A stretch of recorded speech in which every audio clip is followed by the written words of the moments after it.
Alright, so the purpose of this video here is to demonstrate the ability to tabulate functions that I've created in C++ on Bella real-time audio environment.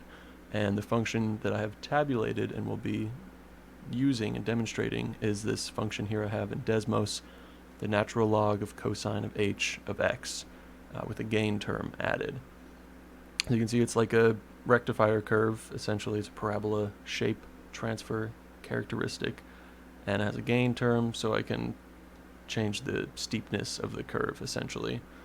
And now on the oscilloscope here, I have a triangle wave going through Bella, and that has a gain term on it. So just like that same thing, but the input is a triangle wave, and you can see the output here. You get kind of an exponential looking shape that's when it goes negative, it goes positive, what we'd expect. But then I've defined this on a range of -2 to 2. So when I increase past 2, you can see that the function maxes out. There's bounds to the tabulated function, whereas the CMath version, the yellow trace, keeps on going. And I could define this on a different range with a different number of samples, but this is just a short thing to demonstrate that's what's going on with the tabulated function. But you can see when it's within the range, assuming the sampling conditions are met, it matches the CMath version of the function quite precisely. And this is using double precision numbers. So increase past that threshold, you lose it. And one thing that I want to demonstrate here is if I reduce the number, so I'm using 4,000 samples, if I reduce the number to just 40 samples, there's an interesting effect where the resolution of the output of the tabulated function scales relative to the amplitude.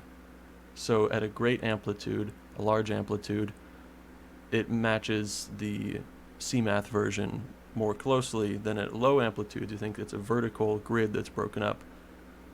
Anyway, so you can see here it's compiled and it's running, and similar deal. I didn't change the range or anything, so it still caps out at 2, but you can see it's less precise. But what you notice is as I decrease, it there's less and less precision to how it's representing the waveform as the amplitude decreases.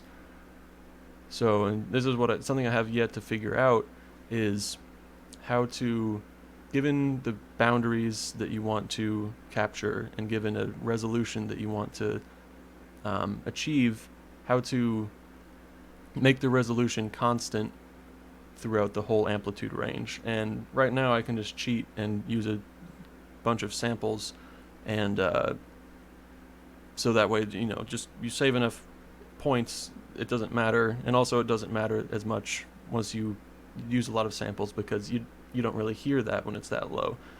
But anyway, that's worth figuring out, because you want to maximize or minimize the amount of memory that you have to use to store the table that contains the function.